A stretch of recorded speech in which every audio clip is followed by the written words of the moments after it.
मराठवाडा मुक्ती संग्राम दिन या निमित्ताने जो कार्यक्रम आपण इथे साजरा करत आहोत, जो की जे आपल्या राष्ट्राचे एक भविष्य आहे, म्हणजे विद्यार्थ्यांचा एक सन्मान, विद्यार्थ्यांपासून जी भूमिका घडते ते आपल्या प्रौढापर्यंत येते, पण विद्यार्थ्यांमध्ये जे गुण आलेले असते तेच प्रौढापर्यंत अनुकरले जातात। अशा शुभ दिनी सर्व पालकांना आणि सर्व अतिथींना, त्याचप्रमाणे सर्व बालकांना मराठवाडा मुक्ती संग्राम दिनाच्या हार्दिक हार्दिक शुभेच्छा।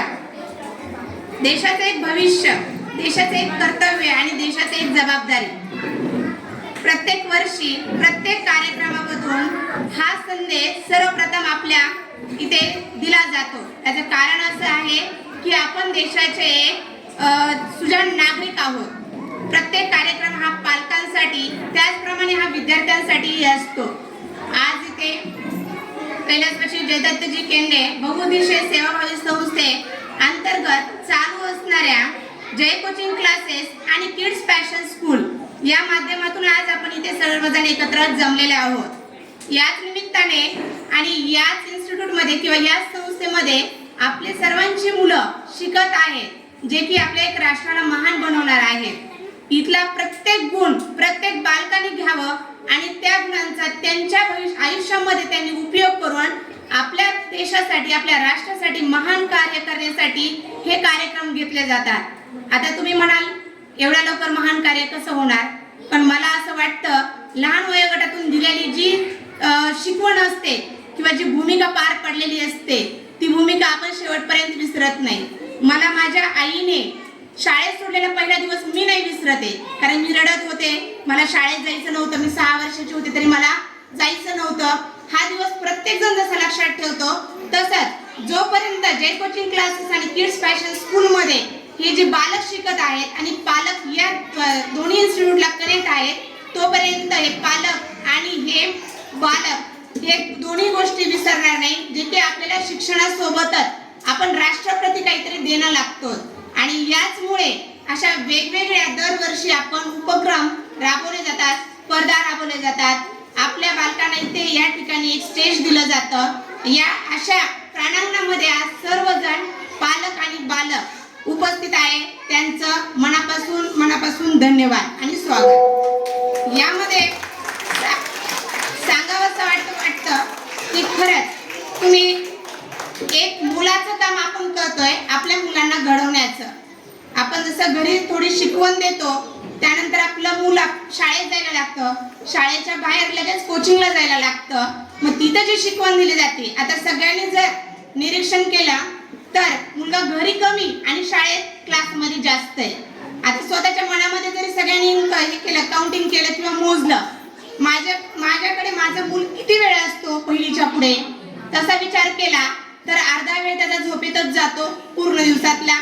आणि त्याचप्रमाणे जो म्हणजे आपल्याला 1/4 म्हणजे 3 पार्ट हा भाग राहतो, 1 पार्ट झोपण्यास जातो, 3 पार्ट राहतो, त्यातले 2 पार्ट तो शाळेमध्ये आणि कोचिंग मध्ये आहे, एकच भाग तो आपल्याकडे आहे। तर मला मनापासून एक शिक्षक म्हणून अशी भूमिका, संचालिका मी नंतर आहे, पण एक शिक्षिका म्हणून मला अशी भूमिका निभावावी वाटते, जर तो विद्यार्थी त्याचं म्हणजे बाल्य अवस्थेमधलं अर्ध आयुष्य जर माझ्याकडे घालवत असेल तर त्या अर्ध्या आयुष्यामध्ये मी त्याला काय काय द्यायला पाहिजे। अर्धा दिवस तो माझ्याकडे, 2 पार्ट माझ्याकडे, तो माझ्याकडे कोचिंगला पण आहे, शाळेला पण असेल, कुठेही असू द्या माझ्याकडे, पण तो अर्धा भाग जर माझ्याकडे असेल तर त्या बालकामध्ये मी काहीतरी गुणवत्तापूर्ण विकास केला पाहिजे। शिक्षण ही भूमिका एका शिक्षकाने निभावण्याची एक महत्त्वाची जबाबदारी आहे, पण त्याचप्रमाणे ही निभावताना त्याच्यामध्ये एक पारदर्शकता ठेवता यायला हवी। आता बऱ्याच वेळा असं होतं, पालकांना वाटतं नको स्पर्धा, नको उपक्रम, पण माझा वैयक्तिक एक अनुभव सांगते, प्रत्येक जण MBBS नाहीये किंवा प्रत्येक जण इंजिनियर नाहीये, आणि मी जरी व्हायचा प्रयत्न केला तरी मी इंजिनियर झाले तर इंजिनियर मध्ये मला एक्स्ट्रा काय करता येईल, मला एक्स्ट्रा काय देता येईल, अधिक काय देता येईल, हे ह्या उपक्रमातून मुलांना शिकवलं जातं। जरी मी शिक्षक झाले तर शिक्षकाला एक्स्ट्रा काय देता येईल, तुम्हाला अधिक काय देता येईल, शिकवण्या पलीकडे तुम्ही काय देतात, हे ऑलराऊंडर मुलांमध्ये आलेले सुप्त गुण असतात। आणि एक मला 13 वर्षाच्या कालावधीमध्ये शिक्षण क्षेत्रामध्ये 13 वर्ष झालं काम करते, तर त्याच्यामध्ये असं जाणवलंय की प्रत्येक मुलाकडे काहीतरी स्किल आहे, पण तुम्ही त्याला स्टेज किती देताय? शिक्षक आणि पालक मुलांच्या जडणघडणीतला महत्त्वाचा बेस आहे आणि महत्त्वाचं व्यक्तिमत्व आहे. तर एक शिक्षक म्हणून आणि एक पालक म्हणून ही आपली जबाबदारी आहे. तर मग त्या मुलाला स्टेज देण्याची जबाबदारी किंवा त्याच्याकडे जे स्किल आहे, ते कलागुण आहे, ते बाहेर काढण्याची जबाबदारी एका शिक्षकाची जशी आहे तशी एका पालकाची सुद्धा आहे. आणि याच अनुषंगाने आपण आपल्या 2 इन्स्टिट्यूटच्या मार्फत नेहमी दरवर्षी काहीतरी असे उपक्रम घेत असतो की मुलांना आपल्या स्टेज मिळतं. आज मिळालेली प्रेरणा कधीही वाया जात नाही किंवा ते मूल कधीही ती विसरत नाही. मग ही जी प्रेरणा जर उभा करायची असेल, आज आपल्याकडे 200 ते 250 स्टुडंट ह्या दोन्ही इन्स्टिट्यूटच्या माध्यमातून शिक्षण घेत आहेत सध्या. पण यातले फक्त 10 जरी विद्यार्थी बाहेर पडले, म्हणजे हेतू सांगते, हेतू लक्षात घ्या, कार्यक्रमाचा हेतू, तरी सुद्धा त्यांना एक प्रेरणा मिळते. 10 विद्यार्थी जर IAS झाले, IPS झाले, कलेक्टर झाले, तरी सुद्धा त्यांना असं वाटणार नाही की नाही का आपण इथं नाही शिकलो. त्यांना हा दिवस आठवणार आणि हे स्टेज 100% आठवणार. आणि यासाठी हे उपक्रम दरवर्षी वेळोवेळी राबवले जातात आणि असे 10 विद्यार्थी दरवर्षी काढायचे. म्हणजे आता इथून नाव गेलेले त्यात पण आहेत कलेक्टर 10, इथं या वर्षी पण 10 कलेक्टर आहेत आणि पुढच्या वर्षी पण येणार आहे. या प्रयत्नाने आणि या अनुषंगाने हा एक उपक्रम राबवले जातात आणि तेवढीच शैक्षणिक गुणवत्ता सुद्धा जपली जाते. आणि याच्यामध्ये सर्व पालकांचंही खूप काही सहकार्य आहे की प्रत्येक म्हणजे शैक्षणिक असो किंवा अदर ऍक्टिव्हिटी असो, याच्यामध्ये सगळे पालक म्हणा मुलांचा आनंद सुद्धा स्वीकारतात आणि याच्यामध्ये सहभागी होतात. याच्यात थोडक्यात असं सांगायचं होतं, मुलांना सर्व गुण संपन्न बनवणं ही आपली खूप महत्त्वाची एक शिक्षक आणि पालक म्हणून जबाबदारी आहे. आणि यामध्ये प्रत्येक शिक्षक, आपल्या इन्स्टिट्यूट मधला प्रत्येक शिक्षक किंवा आपली संस्था यासाठी काम करते. इथे आलेला प्रत्येक मुलगा किंवा मुलगी सर्व गुण संपन्न कशी होईल आणि त्या सर्व गुण संपन्नतेत तो त्याच्या क्षेत्रातला, तो कोणत्याही क्षेत्रात जाऊ द्या, त्याच्या क्षेत्रामध्ये तो उच्च शिखरावर कसा पोहोचेल याचा बेस देण्याचा आपण या इन्स्टिट्यूट मध्ये काम करत आहोत, ज्यामध्ये सर्व पालकांचं सहकार्य राहो. यावर्षी आपण जशी गेल्या 2 वर्षापासून आपण उत्सव कलागुणांचा या स्पर्धेचं आयोजन करतोय, त्याचप्रमाणे यावर्षी सुद्धा उत्सव कलागुणांचा आपण कार्यक्रमाचं म्हणजे स्पर्धेचं आयोजन केलं होतं. यामध्ये सांगायचं झालं तर सर्वांनाच माहिती आहे, 4 वर्ष वयोगटापासून 13 वर्ष वयोगटापर्यंत आपण मुलांना संधी दिली होती. प्रत्येक मुलांना कशात ना कशात आवड आहे. कोणाला चित्र रंगवायचं असतं, कोणाला कोलाज काम आपण यावर्षी नवीन हे केलं. त्यानंतर निबंध लिहिता येतो पण त्याला व्यासपीठ मिळत नाही. मम्मीला टाइम नसतो, पप्पांना टाइम नसतो की तेवढा लिहून घ्यायचा. तो लिहून घेण्यात आला. गेले 15 ते 20 दिवस मुलांना आम्ही पुश करत होतो, निबंध येणार आहे, निबंधची प्रॅक्टिस करा. आता तुम्ही तुमच्या नजरेत पाहिलं असं 3री-4थीच्या मुलांच्या मम्मी पप्पांनी की 3री-4थीच्या मुलांनी घरी येऊन निबंध लिहिण्याचा प्रयत्न केलाय. परत वेगवेगळे पुस्तकं उचलली असतील की मला हे करायचंय, माझ्या शाळेचं काय आहे. त्याचप्रमाणे वक्तृत्व स्पर्धेमध्ये बऱ्याच जणांनी व्हिडिओ बघितले युट्यूबवरती. म्हणजे टॉम अँड जेरी सोडून युट्यूबवरती व्हिडिओ बघितले ही महत्त्वाची गोष्ट आहे आमच्यासाठी. कोणाचा नंबर लिहून नाही हो, पण टॉम अँड जेरी तर सुटलं, त्यांना कळलं. तर माझ्या स्वतःच्या मुलाचं वैयक्तिक उदाहरण सुद्धा, नेता घ्यायचा तर कोणता नेता घ्यावा, मग त्यासाठी ते शोधत बसला, काय कोणता नेता आहे. नेता नाही सापडला, मग दुसरं घेतलं. म्हणजे तो सर्चिंग मध्ये गेला, ते त्याच्या नजरेखालून गेलं. या कार्यक्रमाचं किंवा या स्पर्धेचं उद्दिष्टच ते मुलांचे स्किल्स जोपासणं, मुलांकडे जे कौशल्य आहे ते अवगत करणं आणि त्याला आउटपुट देणं, जेणेकरून या सगळ्या आता कोलाज काम बऱ्याच जणांना माहिती नव्हतं. बऱ्याच पालकांची मला कॉल आले, कोलाज काम माहित नाहीये. युट्यूबवरती कोलाज काम टाकलं, टॉम अँड जेरीतून बाहेर आले ते, पण कोलाज काम बघितलं. ही सर्वात महत्त्वाची भूमिका आहे. मोबाईलचा सदुपयोग हा खूप चांगला मला वाटतं. वक्तृत्व स्पर्धेसाठी आपला निबंध हे होता, विषय होता, त्याच्यामध्ये खूप साऱ्या मुलांनी असा प्रयत्न केला की मोबाईलचा सदुपयोग म्हणजे चांगला उपयोग करा. तुम्ही जे बाकीचं बघताय तर त्याच्यापेक्षा तुम्ही सदुपयोग काय करू शकतात मोबाईलचा, तर ते अनुभवलं. मग त्या 3-4 मुलांनी त्याच्यावरती स्पीच केलं, भाषण केलं आणि ते ऐकलं ना बऱ्याच जणांनी ऐकलं. मग त्याच्यातून 2 जरी उपयोग केले, मुलांनी 2 जरी उपयोग केले आणि पालकांच्या लक्षात आलं माझ्या मुलामध्ये या स्पर्धेमुळे हा बदल झाला, तरी आपला कार्यक्रम आणि आपला उपक्रम काय आहे, सक्सेस आहे. हेच सक्सेस आहे, खरं सक्सेस हेच आहे. बक्षीस एक दिवसापुरते, बक्षीस एक प्रेरणा आहे, त्यांच्या सुप्तकालातून बाहेर काढणे ही एक प्रेरणा आहे. पण डेली रुटीन मध्ये, दैनंदिन जीवनामध्ये मुलांमध्ये चांगले बदल घडवण्याचं काम आपण या उपक्रमातून करतो. त्याचप्रमाणे आपले जे दरवर्षी आयोजित केलेले मॅडमने सांगितल्याप्रमाणे जसा गणेशोत्सव निमित्त कार्यक्रम असतो मुलांसाठी, आणि पालक सुद्धा कामाला लागले. अक्षरशः मला वाटतं 2-3 पालकांनी निबंध पण लिहून दिले का मॅडम, शेलार मॅडम दिले, निबंध लिहून दिले. त्याच्यामध्ये घरी प्रॅक्टिस घेतली, असं कर तसं कर. म्हणजे पालकांच्या ही सगळ्यात महत्वाची गोष्ट लक्षात यायला पाहिजे की आपला मुलगा किंवा आपली मुलगी निबंधाकडे चाललाय, तो काहीतरी लिहितोय. जेवढे पण आतापर्यंत जे महान व्यक्ती झालेले आहेत त्यांनी त्यांचे स्वप्न लिहिलेले आहेत, असं मी वाचले. आता तुम्ही वाचले का नाही माहिती, पण मी वाचले. स्वप्न लिहिले तेव्हा त्यांनी त्या स्वप्नांच्या मागे पळून त्या पद्धतीने नियोजन केलं आणि त्या पद्धतीने त्यांच्या हातून काम घडलेलं आहे. जसं की महात्मा गांधी, त्यांनी त्यांचं स्वप्न लिहित बसले, लिहित राहिले, तेव्हा त्यांना माइंड झालं. त्याच पद्धतीने जसं निबंधाची रेषा मुलं आखत गेले, त्याचप्रमाणे त्यांनी त्यांच्या जीवनातली ध्येय किंवा स्वप्न असतील ते सुद्धा आखावे. हा सगळ्यात महत्वाचा उद्देश आहे.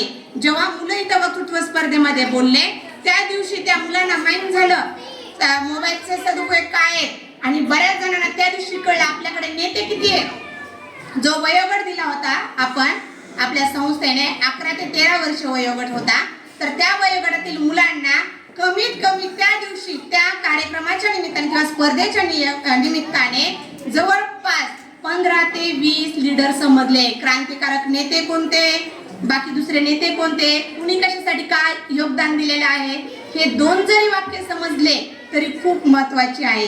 म्हणजे मुलांमध्ये जर तुम्हाला बदल घडवायचा असेल तर हा 0 मधूनच घडवता येतो.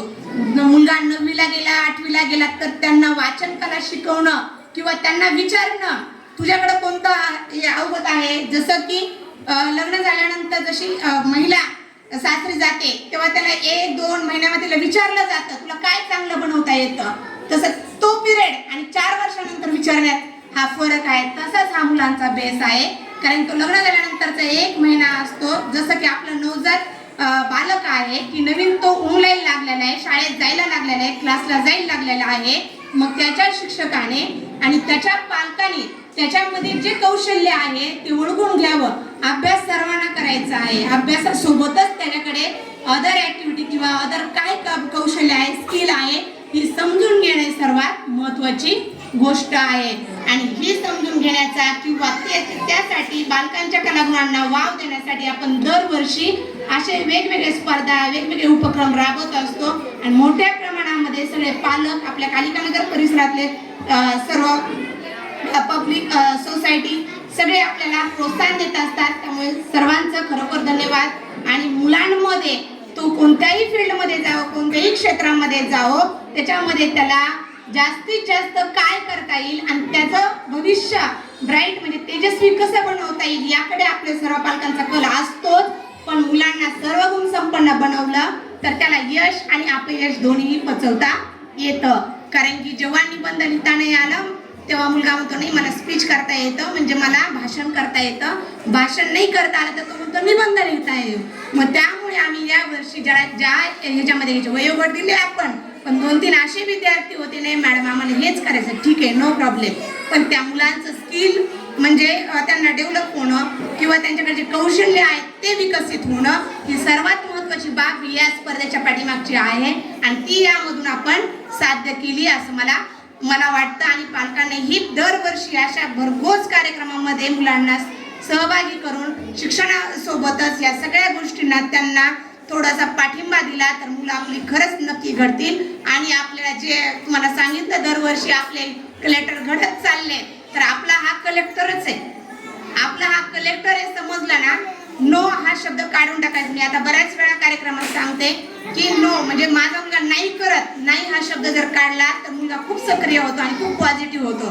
पण माझा मुलगा नाही करते, माझी मुलगी नाही करते, माझ्या मुलीने नाही केलं, नाही हा शब्दच काढून टाकायचा आहे. हा तू हे नाही करत आहे का, तो कर, ते करतोय, अभ्यास कर.